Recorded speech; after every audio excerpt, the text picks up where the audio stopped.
संघ की शाखाओं में स्वयं सेवियों को सुबह सुबह यूनिफॉर्म पहनकर प्रार्थना करते, कसरत करते और लाठी का प्रशिक्षण लेते आपने कई बार देखा होगा।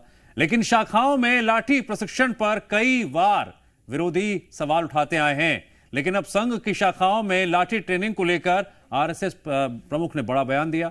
संघ प्रमुख ने कहा, जो व्यक्ति लाठी चलाता है उस व्यक्ति में वीरता विकसित होती है और वो बेखौफ रहता है। नमस्ते सदा वत्सले मातृभूमे, नमस्ते सदा वत्सले मातृभूमे, त्वया हिंदू भूमे सुखम वर्धितोहम, त्वया दुनिया का सबसे बड़ा स्वयंसेवी संगठन महामंगले पुण्य भूमे त्वदर्थे। नमस्ते सदा वत्सले मातृभूमि के प्रार्थना के ध्येय के साथ समाज सेवा के लिए तत्पर संघ के लाखों स्वयंसेवी नमस्ते नमस्ते तत्वेशिकायो, नमस्ते नमस्ते। परंपरा, प्रतिष्ठा और अनुशासन के साथ भारत माता की सेवा के लिए तत्पर आरएसएस यानी राष्ट्रीय स्वयंसेवक संघ। लेकिन आरएसएस का विरोध और स्वयंसेवकों की ट्रेनिंग को लेकर विरोधी सालों से आरोप प्रत्यारोप का खेल खेलते रहे हैं। सवाल उठाते रहे हैं कि आखिर स्वयंसेवकों को लाठी जैसे हथियार के साथ परीक्षण की क्या जरूरत है। राष्ट्रीय स्वयंसेवक संघ की लाठी पर उठे विवादों को लेकर अब संघ प्रमुख मोहन भागवत ने विरोधियों को सीधा जवाब दिया है। राष्ट्रीय स्वयंसेवक संघ के प्रमुख मोहन भागवत शुक्रवार को मध्य प्रदेश के इंदौर में स्वर सत्कम कार्यक्रम में हिस्सा लेने पहुंचे थे। इस दौरान मोहन भागवत ने स्वयंसेवकों को संबोधित किया और बताया कि लाठी चलाना क्यों सीखना जरूरी है। संघ प्रमुख ने कहा कि आरएसएस की लाठी ना तो प्रदर्शन के लिए और ना ही किसी से झगड़ा करने के लिए। स्वयंसेवक लाठी इसलिए सीखते हैं क्योंकि लाठी से वीरता का एहसास होता है। लाठी हम इसके लिए नहीं सीखते, लाठी इसलिए सीखते हैं कि लाठी चला सकने वाले मनुष्य को वीर वृत्ति प्राप्त होती है, वो डरता नहीं है।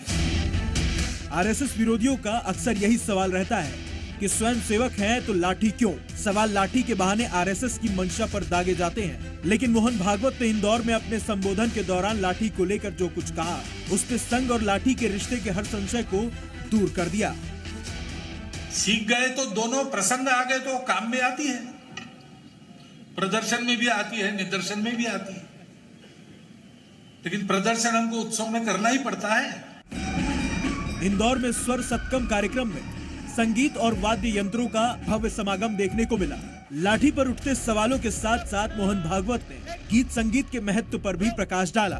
संघ प्रमुख ने कहा है कि बाकी दुनिया में जो संगीत है वो चित्त वृत्तियों को उत्तेजित करता है, चित्त वृत्तियों को शांत करता है। भारतीय संगीत और पारंपरिक वादन इंसान को अनुशासन, संस्कार और सद्भाव सिखाता है। एक एक स्वर जैसा होना चाहिए वैसा ही लगना चाहिए, क्योंकि ये केवल मनोरंजन नहीं है, ये साधना है। तो मनुष्य अपने चित्त वृत्तियों के आगे बढ़ना एक कदम, ऐसा आगे बढ़ते बढ़ते पीछे छोड़ देगा कब, जब निषाद लगेगा। इस साल संघ की स्थापना को 100 साल पूरे हो रहे हैं और इस 100 सालों में संघ ने न जाने कितने मोर्चों पर खुद को सर्वश्रेष्ठ साबित किया है। लेकिन हिंदू और हिंदुस्तान का विरोध करने वालों के मन में संघ को लेकर नफरत और कूटता हमेशा देखी है।